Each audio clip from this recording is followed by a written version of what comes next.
CM physics में एक बार फिर आपका स्वागत है। आज सीरीज का एपिसोड का छठा नंबर 6 नंबर का एपिसोड, जिसके अंदर प्रीवियस ईयर के क्वेश्चंस लेकर आए हैं नीट और जी के लिए। जिसमें सबसे पहला क्वेश्चन है कि एक बलून मोशन अंडर ग्रेविटी का ये एपिसोड है। A balloon is at the height of 81 metre and ascending upward with the velocity of 12 metre per second. जो बलून ऊपर जाता है, ऊपर की तरफ, ऊपर की दिशा में जो बलून जा रहा है, उसकी वेलोसिटी इस समय आपको दी गई है 12 मीटर पर सेकंड। और जब आप 81 मीटर हाइट पर थी, बलून 81 मीटर हाइट पर थे, तब उस समय उसमें से 2 kg की एक ऑब्जेक्ट को आप ड्रॉप करते हो। If acceleration due to gravity आपको दिया गया हो 10 metre per second, then body will reach at the surface of the earth पर वो ऑब्जेक्ट कब पहुंचेगा। मतलब इस समय आपका बलून ऊपर जा रहा है, उसकी वेलोसिटी दी गई है 12 मीटर पर सेकंड। जब बलून सरफेस से 81 मीटर हाइट पर था, तब आपने एक ऑब्जेक्ट को ड्रॉप किया। तो यहां पर जो क्वेश्चंस है, ऑब्जेक्ट फ्री फॉल नहीं होगा। क्यों? क्योंकि ऑब्जेक्ट की ऊपर की दिशा में, ऊपर की तरफ एक वेलोसिटी होगी। मान लेते हैं कि ये आपका बलून है, इस टाइप का बलून जो सरफेस से 81 मीटर हाइट पर दिया गया है। इसकी जो अपवर्ड वेलोसिटी है, ये अपवर्ड वेलोसिटी है आपके पास 12 metre per second. Velocity is 12 metre per second. और इस समय यहां से ऑब्जेक्ट ड्रॉप किया जाता है। तो ऑब्जेक्ट यहां पर ड्रॉप किया जाएगा, तो ऑब्जेक्ट की वेलोसिटी ऊपर की तरफ रहेगी 12 मीटर पर सेकंड, और ऑब्जेक्ट का डिस्प्लेसमेंट डाउनवर्ड होगा। और downward acceleration due to gravity आपका पॉजिटिव रहता है, तो ये वेलोसिटी उस समय नेगेटिव कंसीडर होगी। क्यों? क्योंकि डिस्प्लेसमेंट डाउनवर्ड, एक्सीलरेशन आपका डाउनवर्ड, वेलोसिटी अपवर्ड। तो आपके पास डिस्टेंस का formula d is equals to ut plus half of at square. इसमें आपका डिस्प्लेसमेंट कितना हो जाएगा? प्लस 81, डायरेक्ट वैल्यू सब्स्टिट्यूट करें, इज इक्वल्स टू ऊपर की डायरेक्शन में। ये जब ऑब्जेक्ट यहां पर आएगा, तो ऊपर की डायरेक्शन में उसकी वेलोसिटी इन अपवर्ड डायरेक्शन वो हो जाएगी 12t plus half of g acceleration due to gravity होगा, इसलिए यहां पर g आएगा। और वो आपको दिया गया 10 metre per second into T square. Solve कर लोगे तो 81 is equals to minus 12t plus 5t square. This is a quadratic equation. 5t square minus 12t minus 81 is equals to 0। आप इस क्वाड्रेटिक इक्वेशन को जितनी हो सके उतनी फास्ट सॉल्व करेंगे। उसके लिए फार्मूला 10th में आपने पढ़ा होगा, b plus minus under root of B square minus 4ac upon 2a से आप इंटू फैक्टर निकालेंगे और t आपके पास आंसर के स्वरूप में आ जाएगा। सिंपल बात, ऑब्जेक्ट ऊपर की तरफ मूव कर रहा है, तो उसकी वेलोसिटी हम क्या लेंगे? नेगेटिव। डिस्प्लेस, अच्छा इसका उल्टा भी आप ले सकते हो, ऊपर की वेलोसिटी पॉजिटिव हो जाएगी तो डिस्प्लेसमेंट नेगेटिव, और उस समय एक्सीलरेशन ड्यू टू ग्रेविटी आपका नेगेटिव हो जाएगा। तो उस सेंस से भी करेंगे तो भी आपके पास आंसर आएगा। इसका सॉल्यूशन के बाद शायद आंसर 5.4 सेकंड आता है। आप इजीली कैलकुलेट इसे कर सकते हैं। क्वेश्चन नंबर 2, जो पीएमटी 1997 और 2000 में पूछा गया, कॉमन एंट्रेंस टेस्ट। मतलब आज की जी नीट अलग अलग नामों से फेमस थी। PMT pre medical test NEET के हिसाब से। With what velocity ball be projected vertically so that distance covered by it in 5th second. खास ध्यान रखोगे 5th सेकंड है, अप टू 5 सेकंड नहीं है, 5th सेकंड है। Second is twice the distance it cover in its 6th second. मतलब 5 second में उसने जो डिस्टेंस ट्रेवल करा है वो 6 सेकंड से ज्यादा है। तो जनरली यहां पर आपको 5th and 6th, 5th second में मतलब distance travel in only 5th second, मतलब 4 सेकंड एंड हुई और 6 सेकंड स्टार्ट हुई, उसके बीच का जो ड्यूरेशन है उसको आप कहोगे 5th सेकंड। तो 5th सेकंड में वर्टिकली हाइट जो एक्वायर की जाएगी ऑब्जेक्ट के द्वारा वो हो जाएगी d5। d5 जो है the distance covered by it in 5th second, 5वें सेकंड में उसने जो वर्टिकली हाइट एक्वायर करी है ओनली इन 5th सेकंड, ये अप टू 5 सेकंड है, अप टू 5 सेकंड नहीं है, height distance acquired by in 5th second. Total height covered होगी तो वो टोटल 5 सेकंड में होगी, ये 5th सेकंड में कह रहा है, उसकी हाइट 6 सेकंड की हाइट से डबल है। तो यहां पर formula d is equals to U T plus half of A T या जी टी स्क्वायर नहीं लगेगा। क्यों? क्योंकि ये distance through the time interval होता है अप टू 5 सेकंड, यानी 1 2 3 4 5 सेकंड तक जो डिस्टेंस ट्रेवल होगा उसके लिए डिस्टेंस का फार्मूला है, या डिस्प्लेसमेंट का फार्मूला है अप एंड डाउन में। लेकिन आपको ओनली 5th सेकंड के लिए जो फार्मूला चलता है वो चलता है S N is equals to U plus a by two into twice N minus 1, ये ओरिजिनल फार्मूला है। अब ऑब्जेक्ट को आप वर्टिकली थ्रो कर रहे हैं तो initial velocity, what is the velocity, यानी आपको इनिशियल वेलोसिटी तो फाइंड करना है। फार्मूला हो जाएगा u माइनस, क्यों? क्योंकि ऑब्जेक्ट ऊपर थ्रो हो रहा है तो acceleration due to gravity negative जाएगा, g by two into twice N minus 1। This is the original formula which we are apply here. तो S5 आपका कितना हो जाएगा? S5 is equals to initial velocity आपको कैलकुलेट करना है, g की जगह आप 10 रखेंगे, 10 by 2 minus 10 by 2 into twice into 5 minus 1 where n is a number of second. कौन सी सेकंड के लिए आप फाइंड कर ले? ओनली 5th सेकंड में जो हाइट एक्वायर होगी, 0 to 5 नहीं, ओनली 5 के लिए ये फार्मूला लगेगा। इसको कैलकुलेट कर लीजिए तो आपके पास आ जाएगा S5 इज इक्वल्स टू 4 और 45, this is the equation 1। S5 is equals to u और 4 जब दोनों साथ साथ हो तो दोनों को केयरफुली रीड करें, क्योंकि थोड़ी देर बाद आपको दोनों एक ही सरीके लगने लग जाएंगे। S माइनस 42, इसी हिसाब से आप 6 सेकंड का कैलकुलेट करेंगे तो S6 कितना हो जाएगा? X6 हो जाएगा u minus 10 by 2 into 2 into 6 minus 1, यानी S6 इज इक्वल्स टू हो जाएगा u माइनस 5 इंटू 11, यानी S6 इज इक्वल्स टू हो जाएगा u minus 55। This is equation number 2। अब हमें और क्या दिया गया है? हमें दिया गया है कि second is twice the distance cover in 6th second, यानी S5 आपको दिया गया है, S5 आपको दिया गया है twice the S6। S5 is equals to twice of X6। S5 की वैल्यू है u minus 45, u minus 45 is equals to twice into S6 कितना हो जाएगा? u minus 55। इसको सॉल्व कर कर आप अपना आंसर दे सकते हैं। u minus 45 is equals to twice u minus 110, तो twice u minus u is equals to minus 45 plus 110। आपका जो आंसर आ जाए वो आंसर लगभग 65 के आसपास आएगा। क्वेश्चन नंबर 3, जो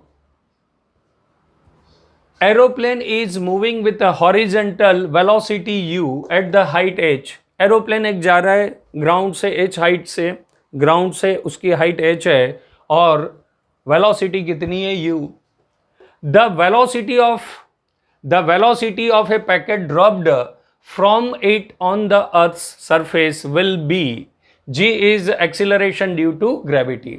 द वेलोसिटी ऑफ पैकेट, अब एरोप्लेन जा रहा है किसी हाइट से, ये कॉन्सेप्चुअल क्वेश्चन है, इसको थोड़ा सा हम समझने में टाइम लगाएंगे कि हॉरिजेंटल वेलोसिटी से जा रही है। जैसे फास्ट बॉलर फास्ट बॉलिंग करता है उस समय उसका रनअप फास्ट होता है, तो वो फास्ट रनअप लेता है तो उसकी वेलोसिटी बॉल की वेलोसिटी होती है, देन वो मसल पावर यूज करके और वेलोसिटी को इंक्रीज करता है।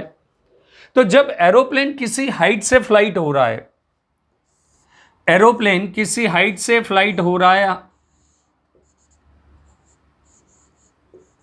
ये एरोप्लेन मान लेते हैं h हाइट से फ्लाइट हो रहा है, एरोप्लेन की हाइट h है और उसकी वेलोसिटी इस समय v है। तो v या u जो भी आपको दिया गया है, वेलोसिटी आपको u दी है तो u है। तो ये एरोप्लेन के अंदर जो भी ऑब्जेक्ट है उन सबकी वेलोसिटी उस समय कितनी होगी, u होगी। और उस समय यदि आप एरोप्लेन जा रहा है और पैकेट को ड्रॉप करोगे तो वो सीधा नीचे नहीं आएगा, उसकी जो वेलोसिटी होगी, मान लेते ये ऑब्जेक्ट ड्रॉप करेंगे, एरोप्लेन जा रहा है तो वो ऑब्जेक्ट यूं गिरेगा जस्ट लाइक ए प्रोजेक्टाइल।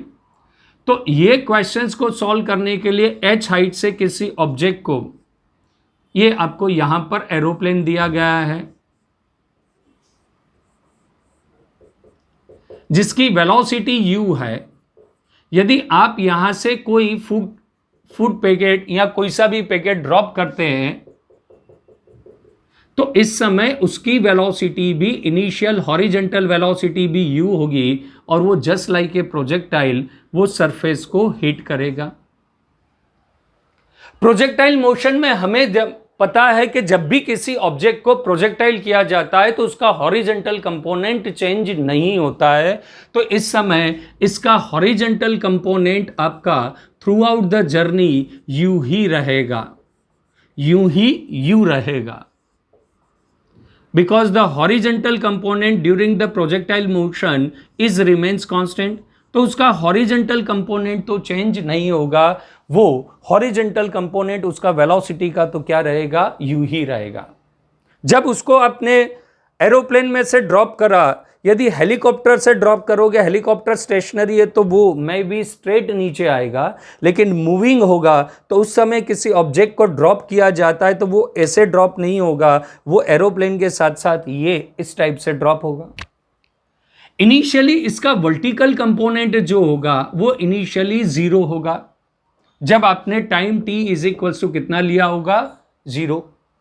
मान लेते हैं कि ऑब्जेक्ट जब यहां पहुंचता है, थ्योरी एक्सप्लेन हो रही है, तब उसकी वेलोसिटी यहां पर जो उसका वर्टिकल कंपोनेंट होगा vy, वो vy जो होगा वो कितना होगा, v is equals to u minus gt के हिसाब से होगा। Velocity u is equals to u initial velocity u plus gt के हिसाब से होगा। तो vertical component vy, initial component of y axis उसका कितना है, 0 है, initial component of y axis plus gt। तो t टाइम के बाद उसकी जो वेलोसिटी हो जाएगी वो कितनी हो जाएगी, gt। तो जब ऑब्जेक्ट यहां क्या पूछा गया है, aeroplane is moving with the horizontal velocity u eight the height h, the velocity पूछी गई है, यानी जब वो यहां पर स्ट्राइक करेगा तब उसकी वेलोसिटी किस हिसाब से होगी, तो यहां पर उसकी वेलोसिटी का y कंपोनेंट कितना हो जाएगा, vy is equals to gt। तो लॉ ऑफ पैरेललोग्राम लगाएंगे यहां पर, तो वेलोसिटी हो जाएगी v is equals to under root of velocity का x कंपोनेंट और वेलोसिटी के y कंपोनेंट के स्क्वायर का एडिशन। तो velocity v is equals to under root of x component तो कांस्टेंट है u square plus y component आपका कितना हो जाएगा, gt का होल स्क्वायर। तो अंडर रूट कितना हो जाएगा, gt का होल स्क्वायर। पर आप बोलोगे कि सर हमें t नहीं दिया गया है, तो उस सिचुएशन में आपकी वेलोसिटी यहां जो हिट करेगी वो वेलोसिटी हो जाएगी अंडर रूट ऑफ 2gh, और उसको आप यहां पर सॉल्व कर लेंगे तो v is equals to under root of u square plus इसका स्क्वायर हो जाएगा ट्वाइस gh।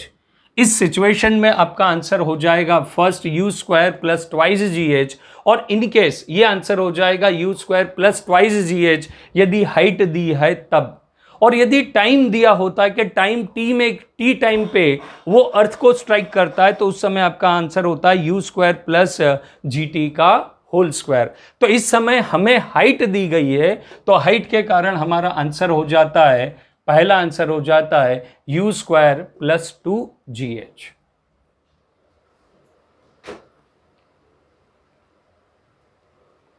इस क्वेश्चन में एक ट्रिक यूज होगी, यदि ओरिजिनल पैटर्न में सॉल्व करेंगे तो आपको वेरिएबल बहुत कम है इस क्वेश्चन के अंदर, और यदि ये ट्रिक से करेंगे तो विद इन 2 सेकंड भी आप इसको सॉल्व कर सकते हो। अब particle is throw vertically upward, आप किसी पार्टिकल को वर्टिकली अपवर्ड भेज रहे हैं।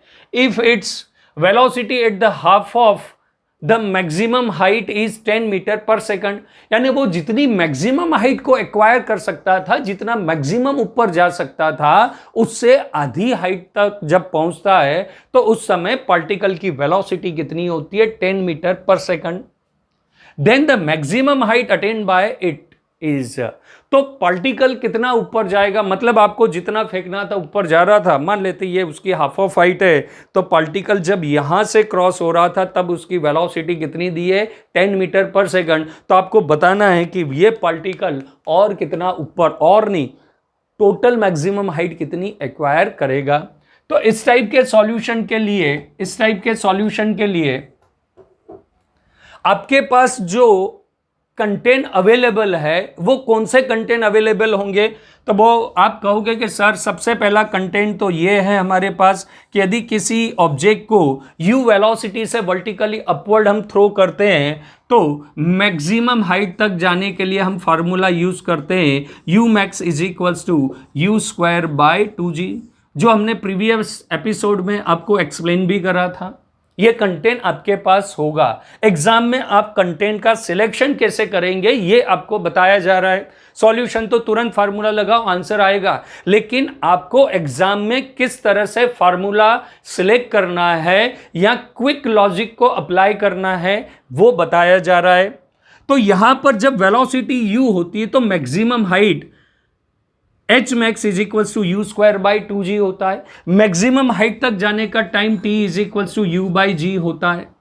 और यदि ये यहां अप्लाई करने गए तो आप उलझ जाओगे। आपके पास दूसरा क्या कंटेंट है? तो बोले सर हमारे पास दूसरा कंटेंट ये है कि यदि ऑब्जेक्ट को h हाइट से फ्री फॉल किया जाए, तो वो जब ग्राउंड को हिट करेगा तब उसकी वेलोसिटी हो जाएगी अंडर रूट ऑफ 2gh। ये दो है। यदि इससे जाते तो आपके इस क्वेश्चन का सफर बहुत लंबा जाता है और शायद वेरिएबल के कमी के कारण आप इस लॉजिक को छोड़कर क्वेश्चन को ओमिट भी कर दे। तो इस समय हमारे पास डेटा क्या अवेलेबल है? हमारे पास डेटा ये अवेलेबल है कि टोटल हाइट यदि मैं h मान लूं तो उसकी आधी हाइट जो होती है h/2 पर उसकी वेलोसिटी यहां पर कितनी है? 10 मीटर पर सेकंड। और स्टूडेंट यहां पर ही खेलता रहता है, उसकी वेलोसिटी 10 मीटर पर सेकंड है, इनिशियल वेलोसिटी नहीं है, हाइट है, एक्सीलरेशन ड्यू टू ग्रेविटी है। स्टूडेंट के पास एक वेरिएबल कम है। लेकिन दोस्तों यदि आपने इस सेक्शन का विचारा, तो आपको मालूम है कि आप यदि इस स्लॉट का सोचे तो इस स्लॉट में आपको मालूम होगा कि ऑब्जेक्ट जिस वेलोसिटी से जहां से पास हुआ, मान लेते कि यहां पर जाते समय उसकी वेलोसिटी, यहां पर जाते समय उसकी velocity a metre per second थी, तो जब ऑब्जेक्ट जहां से भी घूमकर आएगा तो यहां से जब पास आउट होगा तब भी उसकी वेलोसिटी का magnitude a metre per second ही होगा।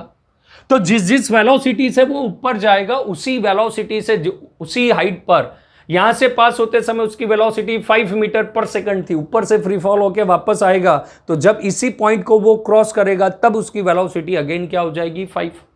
इसका मतलब कि यहां पर जाते समय इसकी वेलोसिटी 10 है, तो वहां से वापस आएगा तो यहां पर आते समय भी उसकी वेलोसिटी कितनी हो जाएगी? 10। बस क्वेश्चन हमारा सॉल्व हो गया कि ये हाइट यहां पर फ्री फॉल हो रहा है, रिटर्न के समय वो फ्री फॉल कंसीडर होगा, तो वापस आते समय उसकी वेलोसिटी 10 मीटर पर सेकंड है और उस समय उसकी हाइट कितनी हो जाएगी? h/2, क्योंकि टोटल हाइट h है, ये h/2 है, तो ऊपर की हाइट भी कितनी हो जाएगी? h/2। और फ्री फॉल में h हाइट के लिए फॉर्मूला हम क्या लिखते हैं? v is equals to under root of 2gh।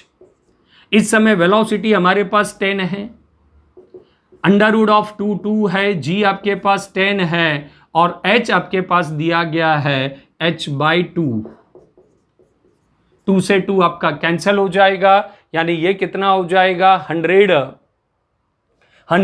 10 का स्क्वायर कितना हो जाएगा? 100 इज इक्वल्स टू 10h। तो h इज इक्वल्स टू आपके पास आ जाएगा h is equals to 10 metre.